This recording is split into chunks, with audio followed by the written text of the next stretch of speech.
제가 우리 자매님들이 별로 좋아하지 않으시는 군대 이야기 한 토막 들려드리겠습니다.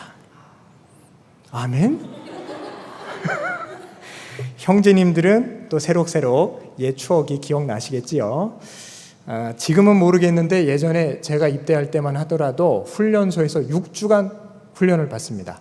자대 배치 받기 전까지 6주간 훈련을 받고 이제 자대에 들어가게 되는데, 가족하고 헤어지고 사랑하는 사람들과 떨어져서 낯선 친구들, 물론 다 군대 동기들이긴 하지만 처음 만났기 때문에 얼마나 생소해요. 환경도 낯설고 훈련은 또 몹시 고됩니다. 그럼 매일 하루 일과가 끝나고 밤 10시에 불이 꺼지면 모포를 뒤집어쓰고 흐느끼는 소리가 여기저기서 많이 들립니다. 저도 그 중에 하나였습니다. 그래서 주일만 손꼽아 기다리지요. 그렇게 교회를 가고 싶었습니다.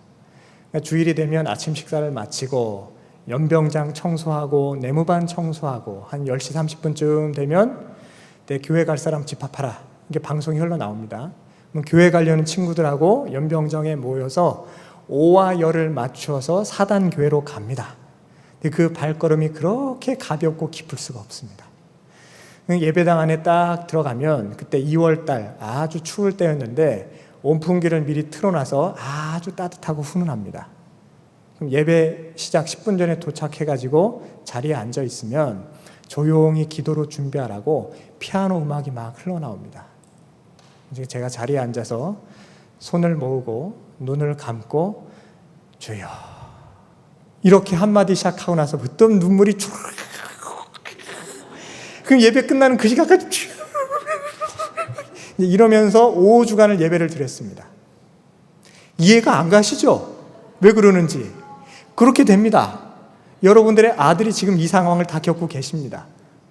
집에 와서는 아무렇지도 않게 씩씩하게 군생활 잘하는 것처럼 하지만 엄마 앞에서는 절대 그런 모습 안 보이려고 하죠. 하지만 군대 가면 가장 나약해지는 존재가 남자입니다. 자, 그런데 이 이야기를 드리려고 하는 게 아니고, 이 훈련소에서 6주간의 훈련을 다 마칠 때쯤 사단교회에서 진중 세례식을 베풉니다. 6주간 이 마음이 아주 약해지고 낮아진 이 어린 장병들을 위해서 예수 믿고 구원받을 사람들 세례받자 합니다. 그러면 세례를 받겠다고 많은 친구들이 자원을 합니다. 제 군대 동기만 해도 330명이었거든요. 입대 동기가. 그 중에서 100명이 넘는 친구들이 세례를 받았습니다. 사단교회가 제법 컸어요. 우리 교회 본당보다는 조금 작았는데 여기에 동기들이 한자리에 다 모여서 예배를 간단히 드린 다음에 세례받을 친구들 다 일어나라고 합니다.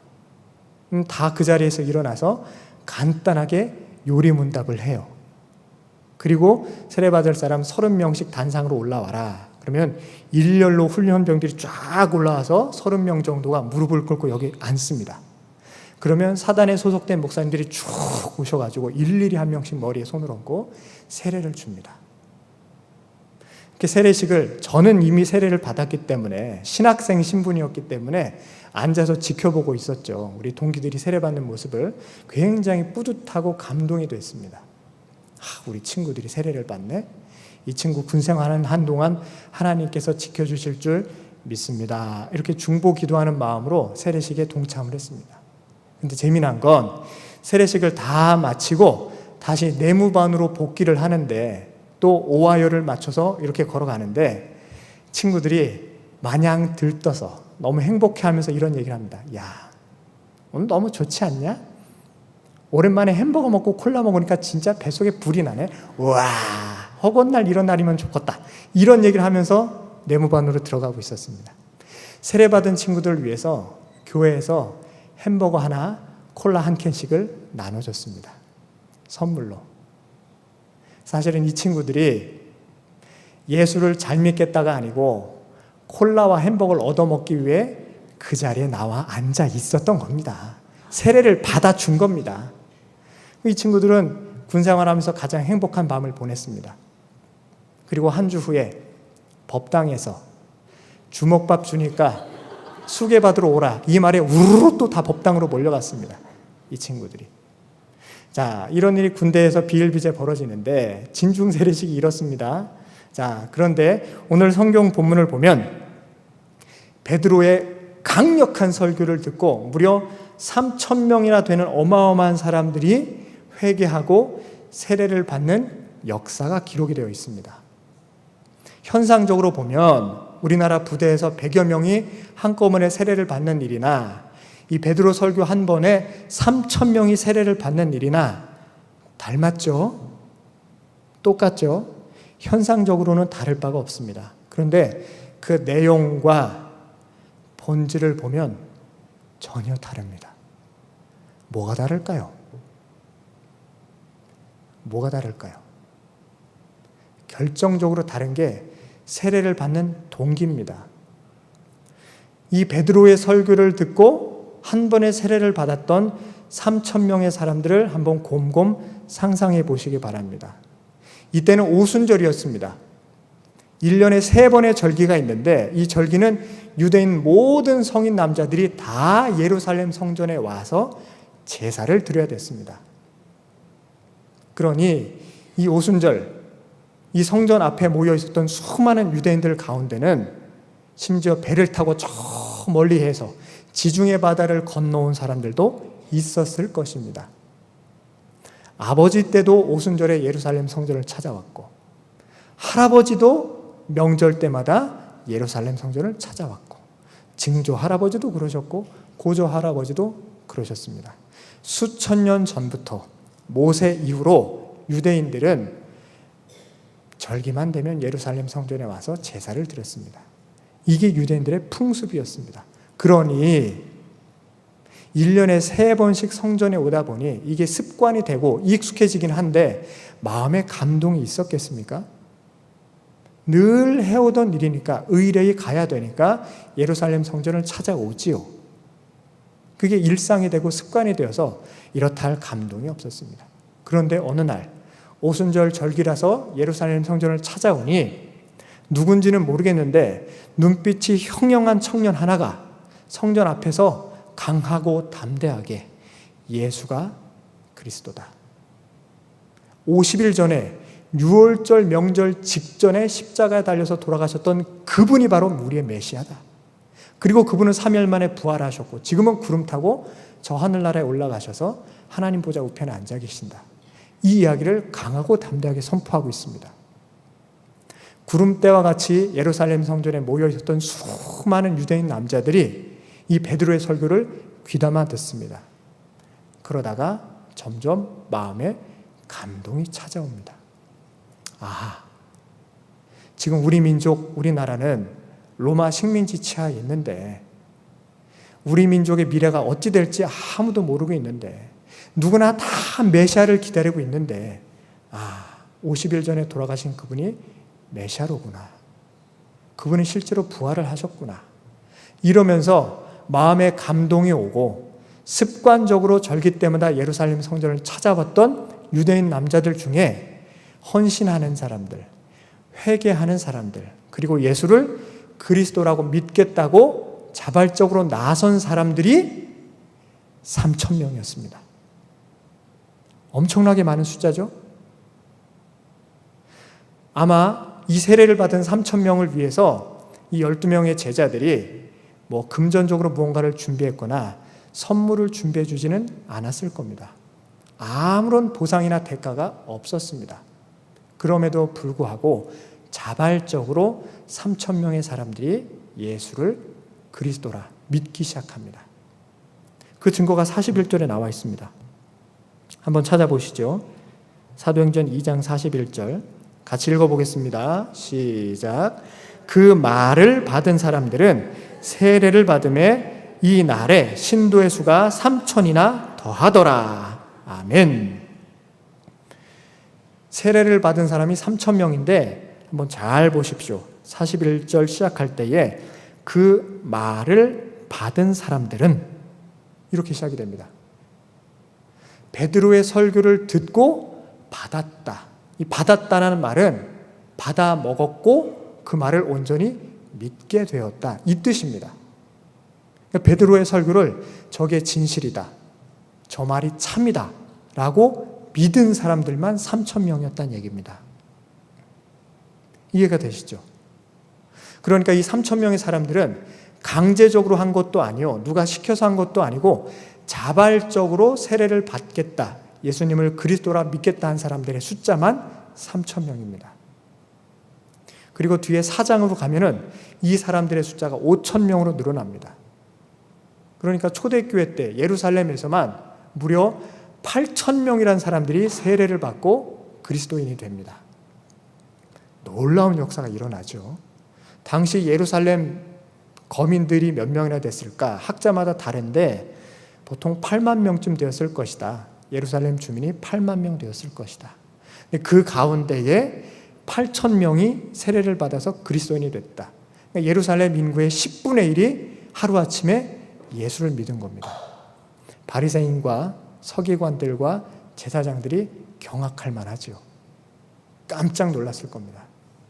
예수만 죽이면 끝날 줄 알았는데 그 추종자들이 순식간에 8,000명이나 늘어났다.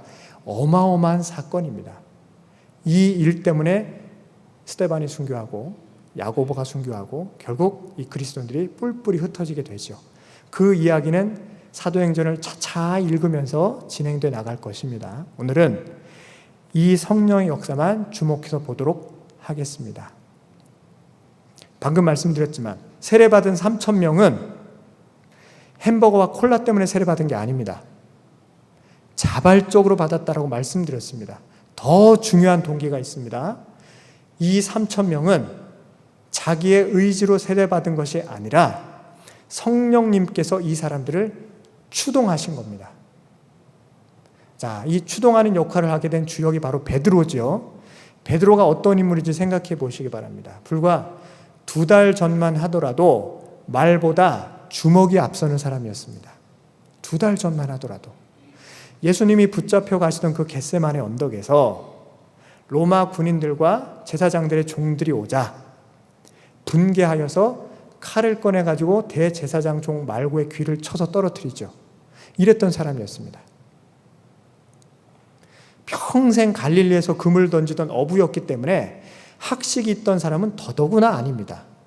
이랬던 베드로가 어느 날 갑자기 오순절 절기의 성전 앞에서 강하고 담대하게 예수는 그리스도다 라고 선포를 하고 있습니다. 2달 전에는 예수님을 잡았던 제사장들이 너무 무서워서 예수님을 모른다고 부인했던 사람이거든요.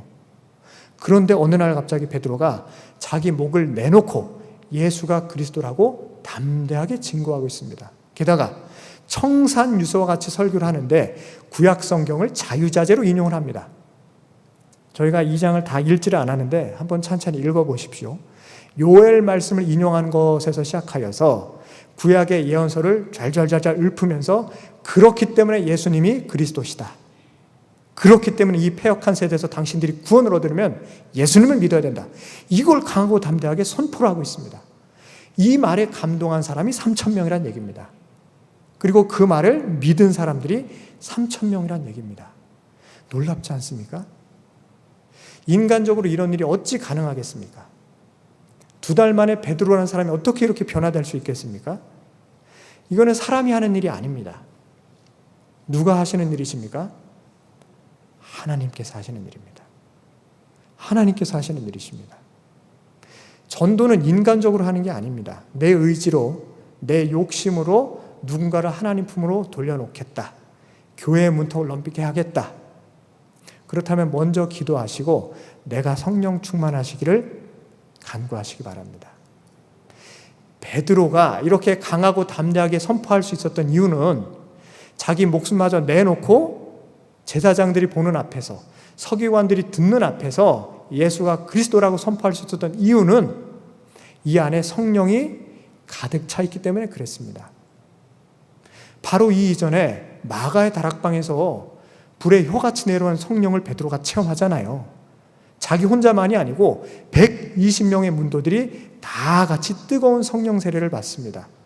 그 일 이후로 베드로의 인생이 완전히 역전됩니다. 인생 역전을 로또 맞아서 변화되는 게 아니고 성령을 받아야 변화가 되는 겁니다. 이게 참 인생 역전입니다. 제가 있었던 부대가 맹호 부대거든요. 월남전에 갔다 왔던 그 맹호부대, 얼마나 용맹합니까? 우리 부대에 전통이 하나 있습니다. 제대를 앞두고 일주일 전에 군 동기들이 다 합숙소에 모입니다. 그래서 일주일 동안 동기들끼리 편하게 지내다가 함께 제대를 합니다. 좋은 전통이죠. 제가 2년 만에 동기들을 만나서 일주일간 같이 지냈습니다. 그 가운데는 2년 전에 사단교회에서 세례받은 친구들도 많이 있었습니다. 100명이 넘게 세례를 받았기 때문에 2년 만에 만나서 반갑게 뜨겁게 포옹하고 잘 지냈니? 다친 데는 없니? 군생활이 어땠니? 이러면서 두런두런 신나게 이야기를 합니다. 그런데 이 세례받았던 친구들이 입에는 담배를 물고 있고요. 말을 할 때마다 욕설이 난무합니다. 군인들이 늘 그렇듯이. 그러면서 제가 깨달아 알았습니다. 아하, 한 사람이 인격이 변화되는 것은 물 세례를 받는 순간이 아니라 불 세례를 받아야, 성령 세례를 받아야 온전히 사람이 변화되는 것이구나. 그때 깨달아 알았습니다. 세례받은 동기가 콜라와 햄버거였다면 그 인격이 변화되겠습니까? 내 욕심을 위해서, 내 야망을 위해서 교회 출석한다면 그 인생이 변화되겠습니까? 그 말에 권위가 있겠습니까? 그 행동에 감동이 있겠습니까? 그럴 수 없습니다. 예수를 믿는다면 모름지기 성령 세례 받으시기 바랍니다. 물 세례가 끝이 아닙니다. 물 세례 받고 나서 내가 거듭난 게 아닙니다. 주여 주여 하는 자마다 다 천국에 갈 것이 아닙니다. 성령을 체험하신 분만이 지금 이 땅에서 천국을 맛보고 살아가실 수 있습니다. 베드로가 그걸 경험했지 않습니까? 베드로가 예수님을 따라다니면서 3년 동안은 성령 세례를 받기 직전이었기 때문에 물론 마음으로 믿고 입으로 신을했지만 능력이 없었습니다. 하지만 베드로가 예수님과 똑같은 능력을 발휘하기 시작한 것은 성령 세례 이후라는 걸 기억하시기 바랍니다. 아픈 사람을 고치고 귀신을 쫓아내고 심지어 죽은 사람을 살리기까지는 성령의 역사는 베드로가 성령 받은 이후에 나타납니다. 복음서에는 제자들의 그런 역사가 나타나지 않습니다. 이 성령 행전으로 불리우는 사도행전을 읽을 때에야 성령님께서 한 명 한 명의 제자를 통해 어떻게 역사하시는지를 우리가 온전히 볼 수 있습니다. 따라서 우리가 오늘 본문을 읽으면서 주목해야 될 말씀은 세례를 받았던 사람들이 3,000명이었더라. 이 숫자가 중요한 게 아닙니다. 이 숫자가 아니라 자발적으로 그 말을 받은 사람이 3,000명이었고 이 3,000명에 의해 성령의 역사가 온 세계로 퍼져나갔다는 그 사실이 중요합니다. 그리고 이 3,000명을 움직인 사람은 인간적인 힘이 아니라 그 배후에는 성령님이 계셨다는 사실을 꼭 기억하시기 바랍니다. 무슨 일을 하시든 먼저 기도하시고 성령님 내 안에 들어오셔서 나를 움직여 주시옵소서. 내 욕심을 위해 내가 교회에 나오는 것이 아니라 하나님의 비전을 위해 내가 교회에 나오게 하여 주시고 하나님을 만남으로 내 안에 있는 모든 안목의 정욕, 이생의 자랑이 다 빠져나가게 하여 주시옵소서. 이렇게 기도했으면 좋겠습니다. 더 놀라운 성령의 역사는 3,000명이 세례받는 것에서 끝나지 않습니다. 그 뒤에 43절에서 47절까지 보시면 초대교회에 어떤 일이 일어나는지를 아시게 됩니다. 43절부터 47절까지는 성령을 받음으로 말미암아 나의 모든 재산을 다 팔고 그거를 제자들에게 드림으로 말미암아 각자의 필요에 따라서 나누어 썼다라는 겁니다. 우리가 흔히 말하는 대로 유무상통의 공동체가 초대교회 때 형성이 되죠. 하나님 말씀은 1.1획도 틀림없이 사실임을 믿으십니까? 자, 그렇다면 이 말씀 그대로 여러분의 모든 아파트, 자동차, 토지 다 팔아서 하나님 앞에 내어드릴 자신이 있으십니까? 진리로 믿으신다면서요. 말씀대로 살아야 한다면서요. 왜 못하십니까? 왜 안 됩니까? 이게 초대교회 이후로 실제로 이런 일이 2000년 역사상 없었습니다. 실제로 자기 모든 재산을 팔아서 교회에 헌납하고 교회에서 조용히 수도사처럼 생활하는 사람들이 드물었습니다. 그런데 실제로 이런 유무상통의 공동체를 만들어낸 교회도 있었습니다.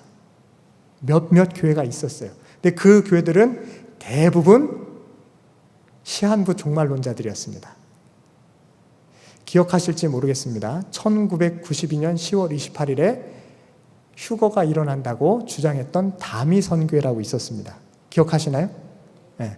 다가올 미래를 대비하라. 그래서 다미 선교회라고 했습니다. 이제 자칭 목사였던 이장림 씨가 교주였는데 이분이 하늘의 계시를 받아서 1992년 10월 28일이면 나를 믿고 이 계시를 믿은 모든 사람들은 다 휴거하게 되어 있다. 그래서 그 이장님의 가르침을 믿은 사람들이 당시 다미 선교회 본부였던 마포구 성산동 그 교회에 다 모여가지고 그날 밤 12시에 휴거가 일어나기 때문에 집회를 열었습니다. 그때 KBS, MBC 뉴스데스크에서 다 가서 취재까지 했어요. 워낙 사회적으로 큰 이슈였기 때문에 실제로 휴거가 되는지 안 되는지 지켜보자. 많은 구경꾼들이 성산동 교회 밖에서 구경하고 있었고요. 나중에 알려진 이야기지만 그 다미 선교에 와서 그 안에서 흰 옷 입고 휴거를 당해야 되니까 흰 가운을 다 입고 밤새 뜨겁게 기도하던 분들이 12시가 지나고 새벽 1시가 되고 그 다음날이 되었는데 10월 29일이 되었는데 아무 일이 일어나지 않았죠. 그래서 이장림 씨가 사기죄로 구속됐죠. 자, 그런데 이분들이 그날 밤에 휴거를 받기 위해서 자신의 모든 재산을 다 팔고 이장림 씨에게 바친 다음에 와서 기도하고 있었습니다. 맞잖아요. 10월 28일 그날 밤에 휴거를 받는데 52평 아파트가 무슨 소용이고 그 큰 세단 자동차가 무슨 소용입니까? 아무 소용이 없죠. 다 팔 수밖에 없었던 겁니다. 심지어는 휴거 받을 때 가벼워야 더 하늘로 빨리 올라간다고 아이를 낙태시키고 온 가정주부도 있었습니다. 그 정도였습니다. 이런 시한부 종말론자들에게서는 이 유무상통의 공동체가 쉽게 일어납니다. 왜냐하면 종말이 가까웠기 때문에 종말이 눈앞에 보이기 때문에 이 재산 다 필요 없거든요. 다 팔아버리고 하나님께 바치고 나만 휴거되면 되는 거거든요. 그러니까 역사상 이 성경 말씀을 그대로 구현했던 교회는 다 이단 교회들이었습니다. 자, 그런데 제가 거기서 한 가지 배웠습니다. 아하, 원래 이 유무상통의 공동체, 내 것을 내 것이라 여기지 않고 기꺼이 다른 사람과 나눌 수 있는 이 모습이 교회의 본연의 모습인데 왜 우리에게는 이런 모습이 나타나지 않을까? 그런데 왜 저 시한부 종말론자들에게선 이 모습이 그렇게 쉽게 나타날까? 종말 신앙이 있기 때문에 그렇구나. 종말 신앙이 있기 때문에 그렇구나. 많은 성경학자들이 이야기하기를 이 사도행전 초대교회 때에 자기 재산을 다 팔아서 제자들 앞에 내려놓고 늘 기뻐하며 떡을 떼며 찬송할 수 있었던 가장 큰 이유가 임박한 종말을 믿었기 때문이라고 학자들은 이야기합니다. 예수님이 하늘로 승천하시면서 우리 천사를 통해 제자들에게 이렇게 말씀하시거든요. 너희들이 본 그대로 내가 올 것이다. 이렇게 말씀하셨거든요. 그래서 초대교회 때는 우리들이 죽기 전에 예수님께서 우리가 본 그대로 구름 타고 다시 내려오실 것이다. 이렇게 믿었기 때문에 자기의 재산을 기꺼이 팔 수 있었다고 성경학자들이 가르칩니다. 실제로 우리가 우리의 재산, 우리의 학식, 우리의 권력과 명예 기꺼이 내려놓을 수 있는 힘은 종말의 신앙에서 비롯합니다. 오늘이 마지막 예배라고 한번 상상해 보십시오. 오늘 예배를 끝으로 하나님께서 나를 부르셔서 내가 오늘 밤에 천국에 가야 된다. 우리 아파트가 무슨 소용이 있습니까? 더 큰 차를 타는 게 무슨 필요가 있습니까? 평생토록 공부하여 박사학위 딴 게 무슨 소용이 있단 말입니까? 내가 청와대에 진출해서 권력자가 된들 그게 무슨 소용이 있습니까? 오늘 밤에 내가 부름을 받는데 다 쓸모없죠. 오직 하나님과 천국만을 소망하게 됩니다. 이게 신앙의 시작점입니다.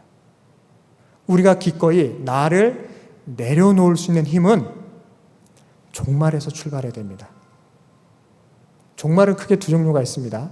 우주적 종말이 있고 개인적 종말이 있습니다. 우주적 종말은 마지막 때에 예수님께서 구름 타고 이 땅을 다시 심판하시기 위해서 재림하시는 그날, 그날이 우주적 종말입니다. 개인적 종말은 뭘 뜻할까요? 죽음입니다. 죽음입니다. 우리는 이 땅에서 영생 불사하진 않잖아요. 80살이 되고 90살이 되면 하나님이 부르시면 언제가 될는지는 모르지만 저 하늘나라로 가야 됩니다. 이게 우리의 인생입니다.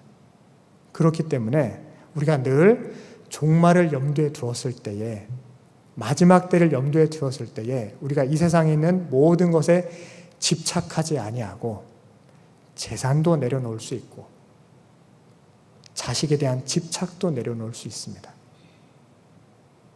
이게 신앙의 본연의 모습입니다. 하지만 죽음이 끝이 아니라는 거 아시죠? 우리에겐 부활이 있습니다. 저 하늘나라에서의 영생 복락이 준비되어 있습니다. 그걸 믿기 때문에 우리가 이 땅에서 모든 것에 집착하지 않을 힘이 생길 수 있는 겁니다. 이게 초대교회의 힘이자 영향력이었습니다. 그랬기 때문에 47절 말씀처럼 주께서 구원받는 사람을 날마다 더하게 하십니다. 세상 사람들과 사는 방식이 달랐거든요. 세상 사람들은 더 부자가 되기 위해서, 더 권력을 획득하기 위해서, 더 사람들에게 칭송받기 위해서 일을 하고 뛰어다녔지만 초대교회는 기존에 자기가 갖고 있던 걸 더 내려놓기 위해서 일을 했습니다. 그래서 세상 사람들은 초대교회를 칭송했고 그 가치관과 그 삶에 동조했기 때문에 날마다 구원받는 사람의 수가 늘어났다는 것입니다. 한국교회가 다시 재도약하기를 바란다면, 부흥을 꿈꾼다면 먼저 내 마음속에 가득한 욕망부터 비워야 됩니다. 그게 가능해지려면 오늘 이 예배가 마지막이라는 생각으로 정말 신앙으로 살아가셔야 합니다. 내 모든 욕망을 비워야 이 마음의 빈자리에 하나님이 찾아오셔서 내 마음의 주인이 되어주십니다. 내 마음에 나로 가득하면, 내 욕망으로 가득 차 있으면 하나님이 들어와서 쉬실 틈이 없습니다. 교회 나온다고 하지만 하나님을 찾는 게 아닙니다. 내 야망을 찾고 있는 것이지. 잘 분별하셔서 하나님, 내 속에 무엇이 가득한지요. 나 자신을 이루기 위해서, 내가 이 땅에서 더 출세하기 위해서 더 떵떵거리고 살고 싶어서 하나님을 이용하고 있지는 않습니까? 이렇게 돌이켜보고 하나님, 이 밤에 나를 더 비워감으로 말미암아 내 영혼이 정결케 되게 하여 주시고 내 영혼이 하나님 찾아오셔서 내 인생의 주인 되어 주시옵소서. 나를 비웠을 때에 하나님께서 나를 통해 구원받는 사람이 날마다 더하게 하실 줄 믿습니다. 우리 신일의 모든 성도들의 영혼이 다 비워지고 하나님으로 가득 찼을 때에 신일교회가 다시금 부흥하여서 지역사회의 칭송을 받고 하나님의 교회로 더 성장하고 더 자라갈 줄 믿사오니 나를 내려놓고 자아를 십자가에 못 박고 하나님만이 나의 주인 되는 이 시간 되게 하여 주시옵소서. 우리 이 밤에 이렇게 기도함으로 말미암아, 나로 말미암아, 신일교회로 말미암아 날마다 구원받는 이들이 더욱더 늘어가는 복된 성령의 운동이 가득하기를 간절히 축원드립니다. 아멘.